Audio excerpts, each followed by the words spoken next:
It's what, third time this week? Gosh, I'm setting this bar high. We got another one walking in. Thank you all. We only got what, a couple more left, right? Three more. We have closing cost and fees next week. Then we have Facebook, Instagram, and video. So 4. Perfect. Awesome. If you guys haven't registered for the luncheon tomorrow, make sure you do that as soon as possible. If you are a brand new agent, you get to attend that for free. Just let Jessica know right across the hall and she will get you in there for free. But we have some new Congress people attending next for Fannin County and our Fannin County elected officials. So kind of getting an update on them. They have a school bond on as well. So we're going to get some information on that too. So it's more than just Grayson County. We got some big business going on in Fannin. So we'd like to see y'all there, but don't be late. And Bamboo is catering. So if you want to come for the information or if you want to come for Bamboo, either way, just come. Oh my gosh. How many of you guys in this room, by show of hands, have eaten at Bamboo House? Bonham. Oh my gosh. Yeah. Look, it's the best sushi. The best sushi in a 75-mile radius. Yeah. And then everything on their menu is delicious. Yes. They actually, we won't have sushi tomorrow. Oh. Yeah. So, you know, to cater for that many people. Yeah.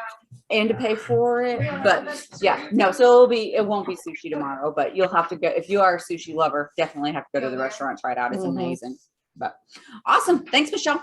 Absolutely. All right, you guys, today we're going to talk about the difference in pre-qualification and pre-approval. And Cat Friday is almost sold out. Oh, yes. There's only 4 spots left for The Grayson County Appraisal District at Schulman's on Friday. Yeah. And if you signed up and you can't attend, please remove yourself. Yeah, if you have a ticket, if you've signed up to attend and you can't attend, please just release your ticket because there's probably a waiting list. So, all right. Hey, thank you for always providing good stuff. Yes. Yeah. There happen to be some sugar left, so not sugar. Sugar and caffeine's always a good thing. Hey, that kind of rhymed. All right. Can you check for me too? Because I have it through my office, but I don't have to do it. Cool. Anybody have anything else? What a great turnout. I'm so glad you guys are here. Howdy, Maureen. I saw your note. If you're here for CE on Zoom, you guys be sure you're on camera. If you're here, if you're just listening for fun, actually not for fun because it's great information and this is y'all's business. So if you're here just for the information, then you do not have to be on camera. If you guys are here in the room for CE, then be sure that you have signed in, but note that you're here for CE on that roster. That roster is what we'll use to log your hours, but it's also the roster that we use in order to keep up with who's been here for all of the sessions so you get your free quarter of MLS dues. So be sure you have signed in. If there are some classes that you forgot to sign in or you're not sure that you signed in, email me so that we can check on that. I want to credit. My email address is mcastle@guildmortgage.net. It would also be extremely helpful if every one of you guys in the room, I have the majority of you guys in my phone, but I want to make sure that I have the right numbers and contact information from in your phone. What I do on my phone, I save myself as my own contact with all of the information that I want people to have about me or how to find me, and the picture that I want them to remember me by whenever I call them or whenever they call me. So if you do that, then you can always share your contact information and everybody's got everything the way you want it. I use it like my virtual business card. It's my contact information. So if you guys haven't done that, that's a good thing to do. But would you please share your contact with me on my cell phone number so I can be sure to save you the way you want me to have you saved in my phone. And my cell phone number is 903-815-3277. The other reason I want you guys to text me is because I want to send back to you guys a mobile app that you could use in order to figure payments. Part of that pre-qualification versus pre-approval process is making sure that people are looking at their debt to income based on real information. Because if there's anything that makes or breaks a loan, it is always in the income calculations. And the income calculations cannot be done without all of the correct information in writing, verified. So, and part of debt to income calculations is also the monthly payment on the new house. So I want you guys to have an app on your phone where you can figure payments. But it is really important that you guys also stay in touch with what's going on in the market in terms of interest rates. Interest rates right now on a perfect, good credit score, 20% down conventional loan is almost 5%. Y'all, 45 days ago, people were looking at rates in the 30s. If you are showing people houses today that have not talked to their lender in the last week or two, and you find them the perfect house, they are going to be in shock when they do talk to the lender and they receive disclosures with a payment, because it is drastically different than it was just 2 months ago. It's drastically different than it was even a week and a half ago. So part of the pre-qual versus pre-approval process is knowing and understanding all of the little intricacies that go into what makes a file pre-approved versus just your basic pre-qualification. I'll give you an example. I had a guy the other day, a couple of weeks ago. He did not want to apply or did not want me to pull his credit report until he had an idea what price range that he would qualify in. And it's really difficult. I could number crunch with the calculator, pen, and paper all day long. But the problem is that doesn't tell me everything that I need in order to give people accurate information. And once you tell somebody, if I told you, hey, rates are looking to be somewhere around 3.5% to 5%, what are you guys going to remember? 5%. Most people are going to remember that 3.5%. That's what gets stuck in their head. So if I talk rough figures with somebody, trying to bridge it to prepare them, because I don't have enough information to give them accurate information, and I try to bridge it so, you know, it's within a range, they're always going to remember what they want to hear. Always, always, always. So then whenever you get enough information, you can give them real information. They're really disappointed because what they heard you say is not always what you said. And so in this case, he just insisted. And I'm like, okay, I'll number crunch with you. Based on the numbers that we're crunching, it looked like he was going to qualify for about 250, 275. All right, he's happy with that. Not thrilled. Can't find a whole lot in that price range, but still, it was better than 150. So he decides to go ahead and do an application. Well, the problem is there's more that goes into determining whether someone's pre-approved than just debt to income and credit scores. In this particular case, he did not have very many trade lines. There wasn't much for diversification. There wasn't enough history. There wasn't enough depth. And even though number-wise, he was paying that price range, when you go ahead and get all of his information together and you put it into the automated system, the risks were too much and it would not, 225 to 250 is where he's at. And that's the difference in the numbers. Now, listen, if he had gone shopping or if he had just done a willy-nilly little pre-approval online, and most of those online lenders will not take the time that it takes. You guys, to work a pre-approval takes a minimum of an hour and most of the time 3 to 4 hours to figure correctly. Once we have everything that we need, most lenders online are not going to take the time to do that. I care about my reputation. I don't want a pre-approval letter written that my signature is on unless you guys know 100% of the time you can take it to the bank. So by the time we get everything put together and he's in that 225 to 250 range, Had someone gone out and shown him houses and he fell in love with one at 275 and you guys write an offer on 275 and you thought that he was okay because you have a pre-approval letter from somebody that says that he's okay, and he gets under contract, and then later on he finds out he doesn't really qualify. How frustrating is that? And that's why it's so important that you guys understand the difference and you know what questions to ask the lender when you're looking at a pre-approval letter. The majority of your lenders here in town will not issue a pre-approval letter without all of the accurate information. Some of them will, and those are the ones that you get pre-approval letters from within a couple of hours without paperwork or with minimum paperwork. But I'll tell you right now, things are changing so rapidly in how we're having to calculate things.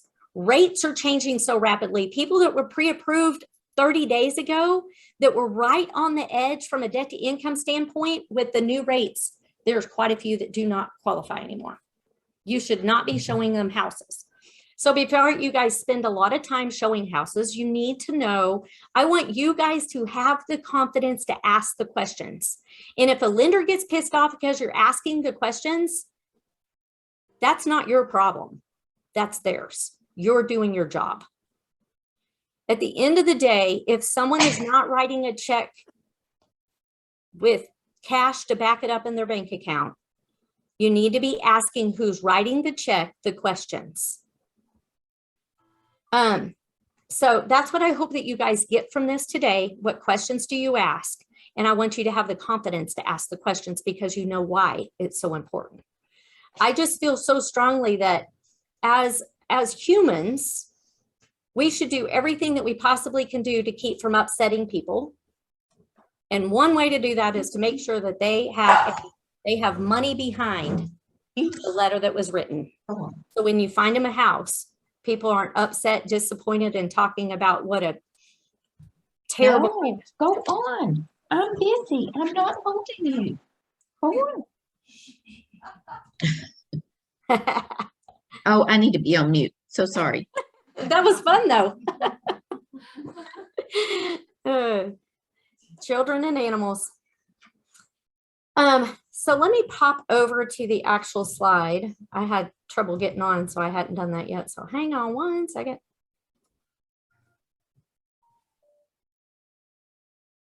As I'm opening this up, let me also let you guys know yesterday, this area was declared natural disaster. You guys know what that means on your transactions, right? What? If you have a transaction going on right now, it's going to have to be re-inspected prior to funding if the appraisal has already taken place. We got to make sure that there's not been any damage sustained. Yeah, that's right. Sustained there on the property. So if the property is located in Grayson or Cook, it will be required on all mortgage transactions. Typically, it's the appraisers have to go out and do the inspection. In some cases, you can get a borrower certification that releases the liability. So be sure to get with your lender on any transactions that you have going on right now. We're going through our pipeline currently, so we'll be handling any transactions that we've got going on. We'll make sure you guys are covered and know what's happening. But don't wait, because if you've got lenders that are from outside of this area, they didn't know we had a storm. We didn't know that we had tornadoes and high winds. So don't wait till they ask for it. Go ahead and pick up the phone and say, hey, we're natural disaster area. What do you need from me? This is not opening correctly. Let's see if I do it this way. Well, that's interesting. Now, on that note, Yeah. I am in a transaction right now, so I do need to call that lender.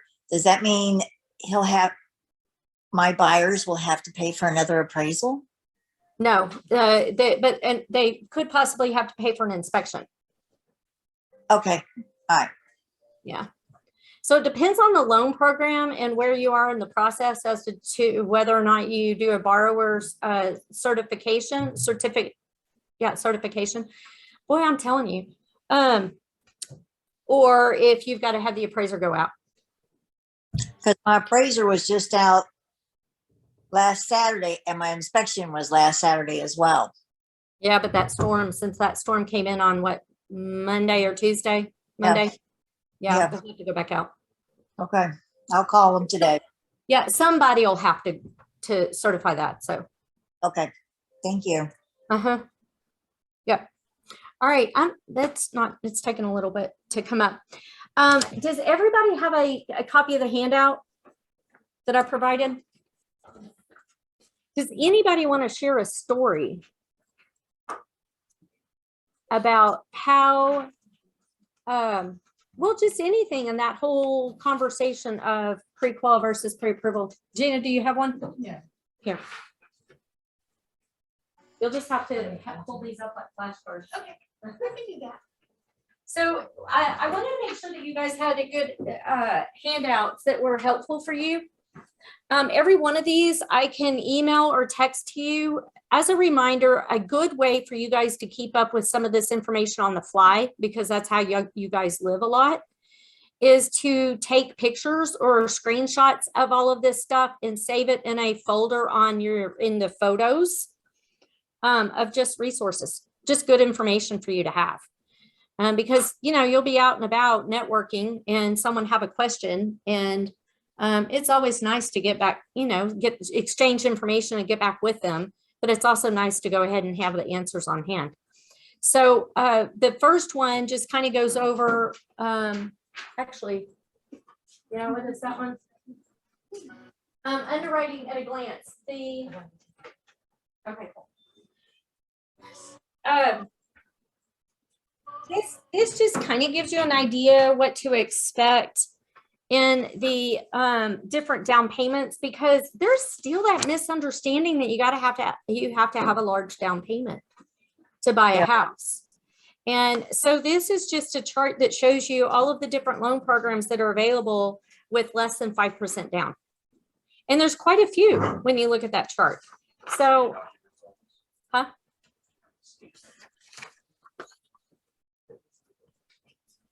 Did you get them all? Mm-hmm. No. And then the other chart that I provided for you guys, VA. Y'all, our veterans deserve to be able to use their VA eligibility. And right now, I don't know about you guys, but we are having better luck, quicker turn times, and not having as many issues on VA transactions as we are in some of the other transactions. So, you got a lot of sellers that are scared to take a VA transaction. And it's a shame. Hey, Michelle. Yeah.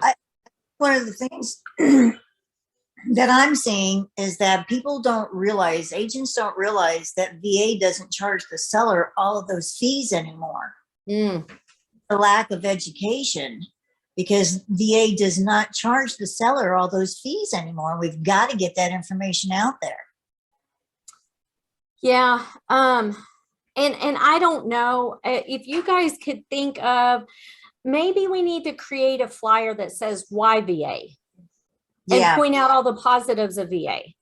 Yeah. So whenever you guys are presenting an offer that's VA, you have something to show them this is not a bad offer.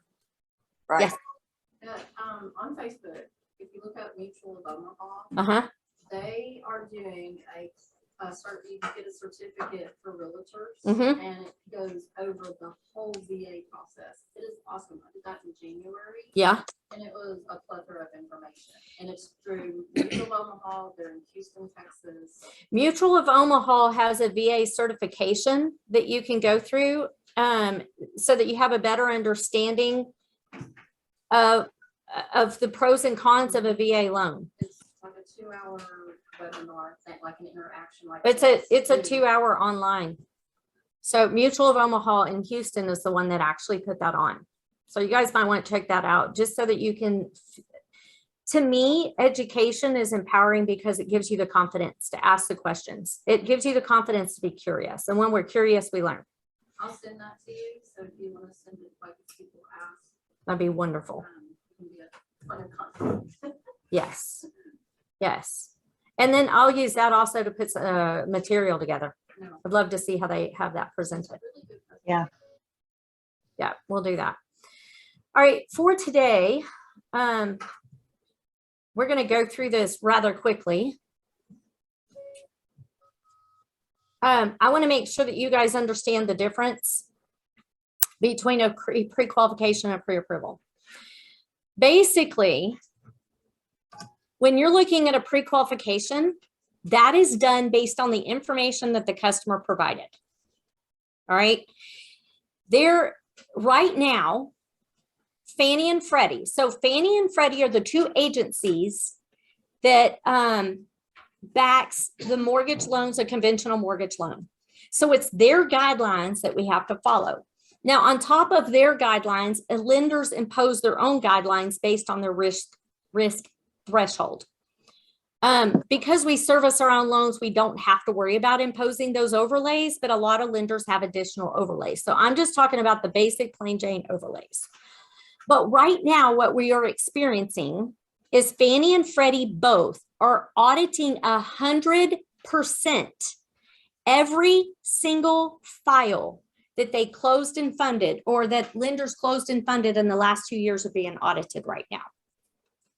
And if they find any deficiency whatsoever in anything that we have put in that file, verified or approved, if they find any deficiencies at all, they're kicking it back to the lender, and now we have a loan that is no longer backed by Fannie or Freddie. So what is the mortgage industry going to do about it? We're going to tighten up. Yeah. It's going to be some fear-based underwriting for the next 12 months, because any underwriters and mortgage loan officers ID numbers are attached to every loan that I originate and the underwriter approves, and it goes on our report card for our entire career. It doesn't go away. So when you are the one that Fannie or Freddie writes up, you get a little paranoid and you don't want to go through that again. And so you tighten up. And that's what we're experiencing. We have also learned that what we thought we knew, we no longer know, because they've changed the way that we calculate income in a very big way. So a pre-qualification is based on the loan officer's opinion, based on the basic information they're looking at. It is not based on facts. It's not based on anything verified. It is not based on real information. Because anybody in here have two sources of income? All right. Have you guys been using or have been receiving income from those two sources exactly the same way for the last 2 years? Then guess what? I can't use it. So they've totally blew our minds on how we have to calculate income. We had an office meeting today and we went through training again on how to calculate income. Because if we screw up calculating income, we're going to have a loan that's screwed up by funding. It's that serious. Yeah. What document are you using to verify? I mean, are you tax returns? I'm assuming it's what you're going to use. It's like the Schedule E or whatever it is in the tax return. Is that how you're verifying the costs? Income? No. Yes, for self-employed. So if someone has been on the job, same job, 2 years, salary, easy peasy. Anybody can calculate that. The problem is income's gone up a lot in the last 2 years, right? But we have to do a 2-year average. People could have received a pretty significant raise to retain employees. We've seen it for the last 2 years. You still have to do a 2-year average. Now, if someone is in the same line of work and they went to work somewhere else because they could make more money, Can I use the new income? Can I use the old income? So I got to have way more information to make that determination. I got to know how long they've been on the new job. What is their new hourly? And are they guaranteed 40 hours? And then is their year to date in line with all of that information? Because if it's not, I can't use the new income. I got to go off of a 2-year average. Guess what I don't have right away? When you guys, you got someone that you want to go show a house to on Saturday, and you're calling me on Friday afternoon, and you need a pre-approval letter because the offers are going to be due on Sunday. Guess what I don't have enough of? Information or time. Mm-hmm. So if you're asking for it, well, just send me any kind of letter just so I can get an offer. You guys ask that all the time. Not you guys specifically in the room, but I mean, we hear that all the time. Just send us a letter so we can get an offer in. No, my reputation's on the line. I can't. I need what I need in order to do it right. Now, you could probably pick up the phone and call someone else on a Friday afternoon, and they're going to send you a letter. So be it. I've been doing this for 25 years, and I plan on doing it for another at least 10 to 15. And then I'll have it built out. You guys will still be served by the team, though, instead of me. My point is, I'm not going to compromise and do it wrong. And there's too much that I know, and maybe a newbie loan officer doesn't know, but my neck's on the line. My reputation's on the line. My career's on the line, and I'm not going to do it. So whenever you guys understand what goes on behind the scenes, so Luke, to answer your question, there's a lot of people that have become self-employed in the last 2 years, a lot, because people have decided that quality of life matters more. So they've decided to go into business for themselves. Maybe they joined a family business, whatever it is. It's changed. But unless somebody has been on self-employed for 2 years, I got to do a 2-year average of their net income. If they're Schedule C, I got to have the Schedule C. If they're an LLC or they have K1, you know, they'll have K1s. I need the K1s. I need the personal. I need the business returns for 2 years. And I have to average the profit. And I have to prove that the business is still operating and profitable even after paying its principals. And so I got to have the information. So again, I can't just throw a letter out there, but I want you guys to feel confident to ask the questions of the lender. Did you review all of their income documentation? Did you get a third-party verification on all of that documentation? Because that's where the loans get messed up, is on the income calculations. That goes with overtime as well, right? Overtime. Just because you're receiving overtime today does not mean that that overtime is going to be available to you ongoing. Remember, we as lenders have to use the past 2 years history to determine the 3 years future of income. So we have to prove the average overtime for the last 2 years has to be factored in. Guess what's not on W-2s? There's no breakdown of the income. It's just income. So if we're needing to use shift differential, if we're needing to use overtime, if we're needing to use bonus income, if we need to use commission, it has to be broken out so we can do an average. Employers don't give that to you immediately. So if someone does an application online, we always send them online, and it's not because we're lazy. I promise we would prefer to sit down and have a good quality conversation with someone and get to know them and get the information that we need. But when they do their application online, there's some automation that automatically takes place. So if someone does an application online and they click the button allowing us to verify their employment and income history, we get the breakdown of the information through the work number database. We're golden. The problem is a lot of our employers around this area are not part of the work number. They have to pay to report that information, and they're just small businesses. They don't. So that's when we have to have pay stubs and W-2s. And if we're needing to use any specialty income, we're going to need the breakout from the employer, breaking it out on a form that is a standard form for every lender for every loan program. Now, if they get to the asset section online, it's going to ask them to log in And you guys knowing this and advising your clients to click yes and allow us to validate will allow us to provide letters faster if the validations come back. So on the account checks section, people are worried about cybersecurity, as they should. Lenders and title company emails are hacked often, and we are constantly having to up our security, constantly, because we're a target. So them emailing their bank statements to us is not safe. And we have a secured portal that is at highest security, and that's the safest way to get us the paperwork. But if they'll allow us to, if they'll sign in with the account check, Luke, it's part of account checks, part of the Freeform company. So that's the Freeform company is where you guys have ordered checks from for the last, what, 30, 40 years. I say Luke because he's banking background. So they have entered into the mortgage space from the verification validation standpoint of assets.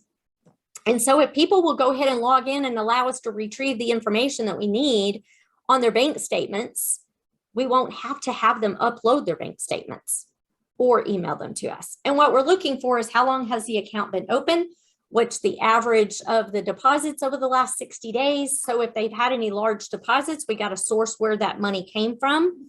But it minimizes, it keeps us from looking at every individual transaction on a bank statement, which the underwriter and the loan officer is supposed to do if we have a bank statement, because we have to verify every deposit, where did it come from?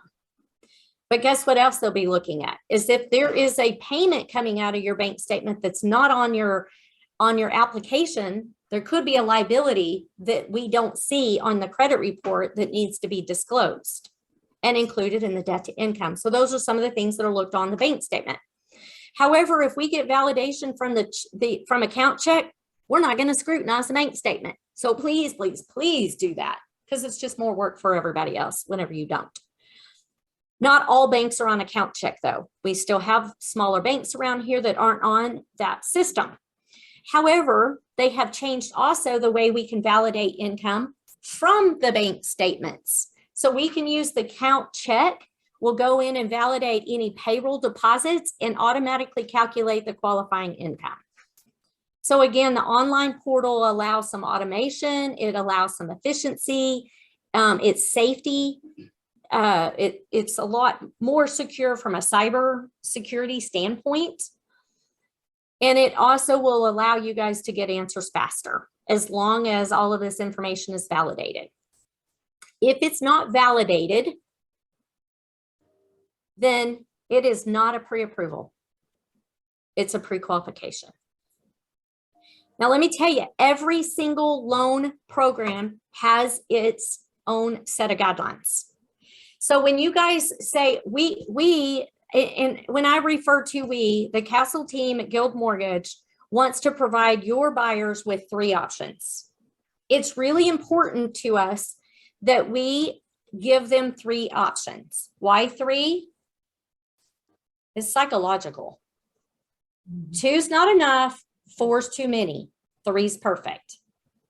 You guys keep that in mind when you're showing houses, right? 3 choices. When you eliminate 1, add another. Don't give 4 at one time. 3. So we always want to give 3 options.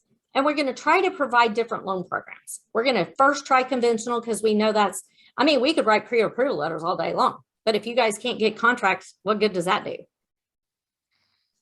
So we're going to always try conventional first, because right now the others are getting discriminated against. And so if conventional is an option, we'll also explore the other 2 options, because with an FHA loan, the debt to income guidelines are a lot more flexible. So they could qualify for more house. Same thing with VA. You guys, VA is the most flexible whenever it comes to debt to income. So we prefer to go conventional, but sometimes to be in the price range where you could actually find a house, or you call and say, hey, if you could get us to 325, there's fewer buyers in that price range. Is there any way to get them on up there? Yes, we would have to go conventional or FHA to make that work, but we have an option. We want to make sure that we are exploring all options to help you guys get contracts. But every one of those guidelines are different. So when we're pre-approving them, we have to redo the pre-approval for every one of those loan programs to make sure that we're still okay. I just want you guys to understand what goes on behind the scenes and why it takes time to do it right. If you get a pre-approval letter fast,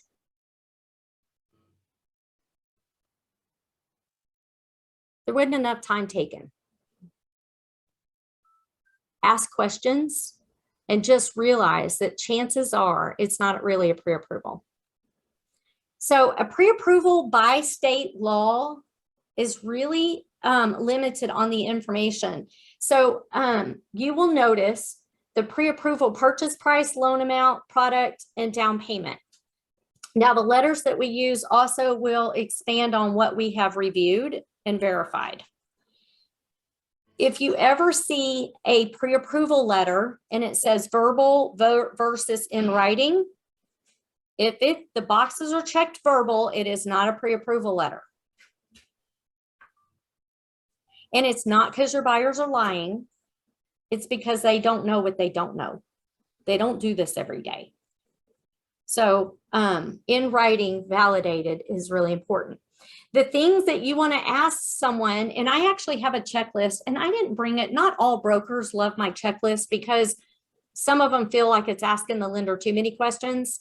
The questions you need to be sure to ask a lender, whether you're on the buyer side or the seller side, on every transaction, you guys pick up the phone and ask questions. Shoot an email and ask questions. Have you verified their income in writing? Have you ran it through all of the automated systems? And have you seen in writing that they have the funds they need to close? There are an awful lot of people right now waiting on tax refunds. Do you guys trust that the IRS is going to send a letter on time? I mean, send a check on time for a transaction to fund? No, it's nerve-wracking. Don't do it. These transactions are hard enough. Why add to it? Something you don't have any control over. Hell, you can't even get the IRS to answer the phone. How do you know when that check's going to be in the mailbox or in the bank account?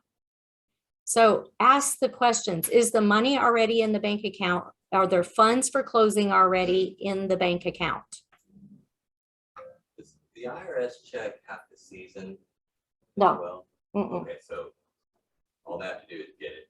Next day you get it. Yeah, so if someone's source of funds was coming from a down payment, what we would have to have in that file is a copy of the tax return, obviously showing where the money's coming from. And then we have to show proof of receipt. So we would have to have, if they're on account check, it's super easy because we'll just update the account check, show the funds in the account. If we weren't able to validate on account check, they literally have to log into their bank account, show the deposits are in the account and what the new balance is. So, and all of that can't be done the day of funding because we literally, our application, the loan application that goes to the title company has to match exactly the way the loan was closed and funded on the date of that application. And if it's not, remember, Fannie and Freddie, they're all auditing 100% of their files. If we don't have that stuff in there, guess who gets to service a loan for 30 years or until they have the loan paid off? With no protection at all. I can't afford to do that. So, but yeah, you can, but you got to give yourself about 48 hours to close the loan after the funds have been received. But good question. Now, if the source of funds is coming from the sale of a house, then we would put the contract in the file showing the house is sold. And then we could wait until the day of closing. As a funding condition, have a copy of the closing disclosure showing the house was sold. So that would be some of the times that you don't have the funds in the account at the time the letter was written, but you know where it's coming from. And you feel safe that it's going to be there on time. Just something that's really interesting. You guys, first time homebuyer loans, I have a heart for those guys. I still remember my very first home purchase and how scared I was and how many questions I had. And And I didn't feel comfortable asking those questions. And of course, Google wasn't a thing back then. And so you just, you went through the whole process, really not understanding what you did. But at the end of the transaction, you got the keys to the home. You're just not really even sure how it all worked out, but it did. So now you got a place to live. They're hard transactions, but we really have a heart for those folks because we all remember what it was like. They're harder loans though. They're harder because they don't have the money in the bank. They're harder because a lot of times they're younger and they've bounced around from jobs. They're harder because they have more debt. There's usually student loans. Sometimes there's credit card debt, but then also there's lower credit scores on those too, which makes it even more difficult. So just kind of having an idea what the average credit scores are based on age. A lot of this is because part of your credit score that is made up of length, depth, and diversity. And the older you are, the longer you've had a credit record. The older you are, the more diverse your credit has been. So a lot of times the older you are, the higher your scores. Just interesting little tidbit there. But there's a couple of things that no longer appear on the credit report. So here's another question for you guys to ask a lender. When do you pull public records to verify there's nothing that's going to show up on the title commitment? Used to, judgments, foreclosure, short sales, tax liens, all of those things that matter, because there's a seasoning after each one of them before you qualify for a mortgage loan, and each loan program is different. These no longer show up on credit reports. So when the credit reports were changed to no longer reflect this public information, I made a commitment. I made a decision on the branch level to go ahead and spend the money up front to run the report so that we can pull those public records. But they still don't all show up even on the report that I pull.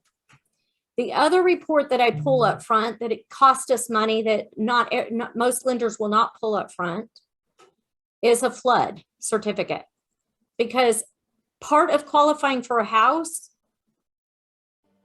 is a housing cost. A flood policy is a housing cost. So that is something you guys should be pulling on every one of your listings, and you should be pulling before you go show a house, because there are houses in flood zones where the seller doesn't realize because they hadn't paid attention to the FEMA letters that were sent to them showing them that the flood maps were remapped and they are now in a flood zone. And flood policies can run anywhere from $1,200 to $6,000. Y'all, that's a big difference.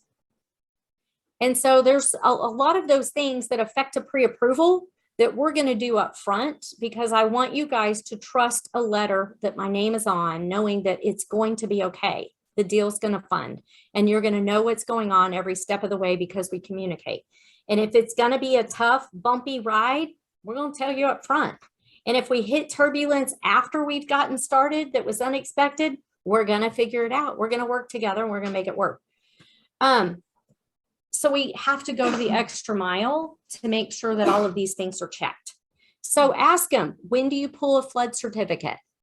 Do you pull it at the beginning or the end? When do you pull the fraud report to make sure there's absolutely nothing that you are not seeing on the credit report that's going to show up possibly on the title commitment? Ask those questions.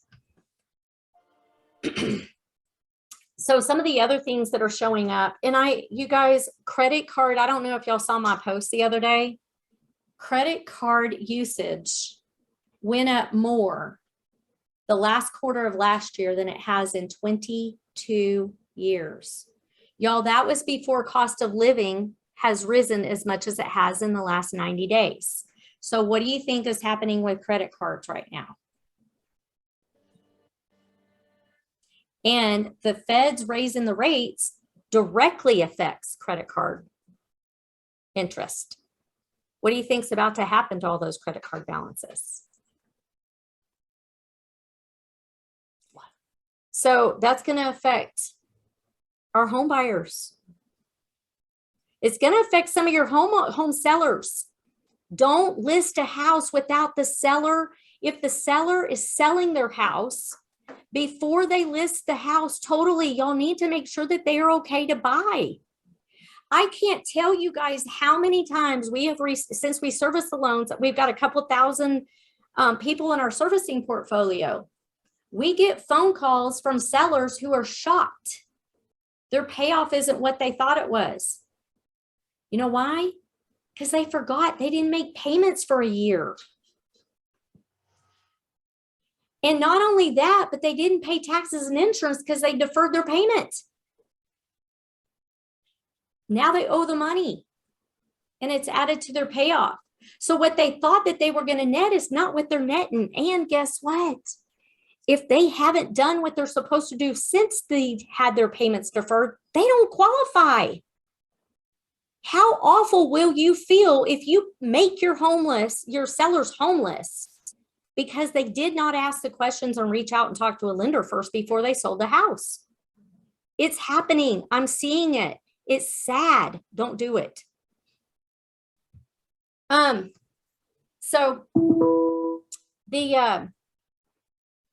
some of the asset issues, some of the reason that we like to do validation as much as possible, which we'll validate all that we possibly can with the least amount of paperwork, because more paperwork means more questions and more paperwork to answer those questions. So some of the things that we've got to pay attention to, the other thing that we're having to deal with right now is gaps of employment, because people have switched around. They've changed the way they're making a living now. Or something happened and there was, in the past 2 years, there were businesses shut down. How long were they shut down? How long were they without a job? It all matters. Some of the other things that matter too is in Texas, because we're community property state, a lot of lenders outside of this area don't realize we're a community property state. Why that matters is because the debt of the spouse that is not on the loan matters on FHA and VA. FHA and VA calculates it all differently, but it still matters. Child support. People oftentimes forget to check the box that they owe child support because they're just going through the box and going, no, no, no, no, no, no, no, because it's one of those, it's in the middle of those no questions or no answers. But a pay stub, it's what we're going to be looking at to see if they owe child support. Make sure that we're counting that as a liability. If someone owes child support, I got to know how old is the kid. If they're receiving child support income, I got to know how old is the kid, because if the income's not going to continue for the next 3 years, I can't count it. If someone is receiving income from annuities, I got to have the balances of the annuities so I can figure out how long they have, is there enough of that money to last the length of the loan? All of those things matter. If we're looking at bank statements, we got to look at any of the large deposits. We have to look at reserve requirements after their funds for closing. We have to look at any overdrafts. Overdrafts are a problem. And some people use overdraft as just a line of credit. It's an expensive line of credit, but they'll still use it. And then we got to look at the transfers in and out of the bank account. All of that stuff has got to be reviewed. So some of the things that we'll do to try to automate some of that is some of the day one certainty.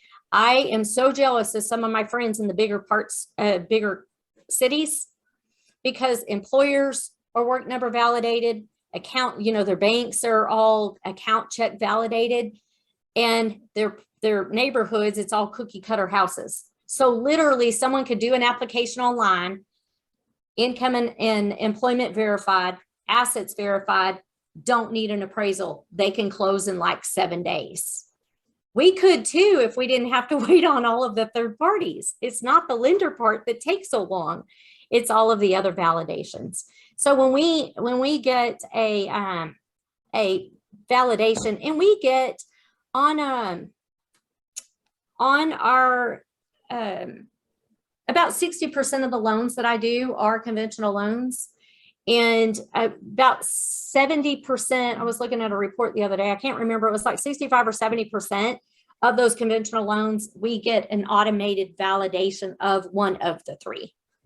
So we are starting to see our employers and on all of the banks on those automations. So the things that you need to be asking Did you fill out an application? Or did you just have a conversation? Did they pull your credit report? Because a consumer credit report is not the same as the credit report we're going to pull. Have you turned in your documentation? If they have not provided any paperwork, it's not a pre-approval unless all of their information was automatically validated. And then, are you working with a local lender? Our local lenders know that you guys are going to see them on the baseball field, in the grocery stores, at the fundraisers. So that kind of keeps us all in check a little bit more because we have to see you face to face. So local really matters. Plus, we just have a lot of really good people in town. We've got people that have been doing the business for a long, long time. There are still quite a few of our local lenders that will not go the extra mile to go ahead and do the pre-approval up front because they're just people pleasers. You guys ask, they want to say yes. I want to say yes too, but I want to do it. I just firmly believe in doing it right up front, which means taking the time. Your lender, the questions you need to ask. What documentation have you received and reviewed? Income and asset documentation at the very minimum has to be reviewed before you can consider that a pre-approval. And do you have a DU or LP approval? Do you have an automated approval saying that it's okay? Because I could hand calculate pre-approvals all day long, but there's still some risk that the computer notices that I didn't. So, any questions or any scenario you guys want to talk through that y'all have run across? I tried to do this super fast because I don't want to be late anymore on these classes. I booked these for an hour and a half for Q&A afterwards, but I want to be done with the meat of it by noon. But anyway, who has some questions or some scenarios? Yeah. Hey, Michelle. Hey, Michelle. On the credit pull, is that a hard pull credit or is it just something real lightly when you're first starting this process? It's a full pull. Okay. It's a hard pull. So it is going to show up on the inquiries. And I'm so glad you brought that up, Renee, because so many times people will say, well, I've already talked to another lender and I don't want to pull. I don't want to have my credit pulled again and lower my scores. If it's been in the last 30 days, for sure, that's not going to hurt the scores. And there is some algorithms that even go further out than that. So people have the ability to shop a mortgage loan within a 30-day period of time without the inquiry hurting. But even if, like, if you were working with, Chase is a great bank. So I'm not saying Chase as in it's a bad bank, but Chase has warehouse processors. Chase also doesn't have local appraiser relationships, which is the biggest deal breaker for you guys right now. If you can't get an appraiser out on time, I just had to appraisal. I just had to terminate a contract because we couldn't get an appraisal in time. It's real. It's a real problem. And again, you guys, your local lenders have been lending in this area. Stephanie Clark has been doing this for 20 years, 15 years. Brandy's been doing this 20 years. Sabrina's been doing this 25 years. Vanya's been doing this 25 years. I mean, I could go on and on. Tanya Hudgens been doing this 25 years. Y'all, we've been doing this all for a long time. Guess who has relationships with all of the best real appraisers? Those of us that have been supporting their business, help them grow their business for the last 20 to 25 years. Our local appraisers don't do us favors, but it's still a relationship. We're all humans. And so we keep the appraisers busy. So any outside lender is not going to get a local appraiser who's familiar with this area. Guess what makes or breaks your transactions? So when I say choose your lender wisely, that's what I mean. At the end of the day, I have to remind you guys, every transaction, you have a destination, right? The destination is moving it. It's handing the keys over or exchanging the keys between buyer and seller. You're the pilot of this aircraft to help navigate and get someone to the destination. Your flight attendants matter. Your mechanics matter. Making sure that your luggage gets, your passenger's luggage gets to the destination matters. The security of the airport matters. Everybody involved in your transaction. You're the pilot of the plane. Who do you trust to help you and your clients land safely? I didn't say without turbulence, because we're going to hit turbulence. But who do you trust when you hit the turbulence to help navigate, to make sure you still land safely, no matter what you encounter? So when I say choose wisely, that's what I mean. It's the title company, it's the surveyor, it's the inspector, it's the appraiser, it's the lender, it's the flood certification companies that we use. They're all different. So Renee, I hate that that happened. It's not the only time it's ever happened to anybody in this area. Choose wisely and know what you're talking about. And don't be scared to ask questions. If there's anything that I want you guys to learn from all of these classes, number one, it's okay to ask questions. Number two, mistakes are going to happen, and that's just the way it is, and we're going to fix them as we go. But also have the confidence, because you've been educated, to be even more curious, to be comfortable to ask the questions, to continue to learn. Because every transaction gives you an opportunity to learn something new. I've been doing this a long, long time. We do a lot of transactions out of our office, and we still scratch our head and shake our head often, because there's no two alike. We learn on every one. But the beauty is we all share what we learn, so we don't make the same mistake, or we don't all have to learn the hard way.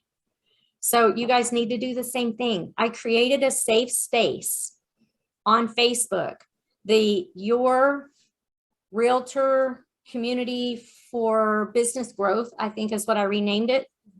That's a place for you guys to go and ask each other questions. That's the place for you guys to go and share information that you learned. Hey, I found a new surveyor that's in town, and he's doing surveys now in 2 weeks. And this is, share to all help each other. Because as a collective, we're viewed as the real estate industry. We're the community that people look to, and we're looked to as a whole, not as individuals. So the more you guys learn, the more professional you guys will feel, the more comfortable and confident you'll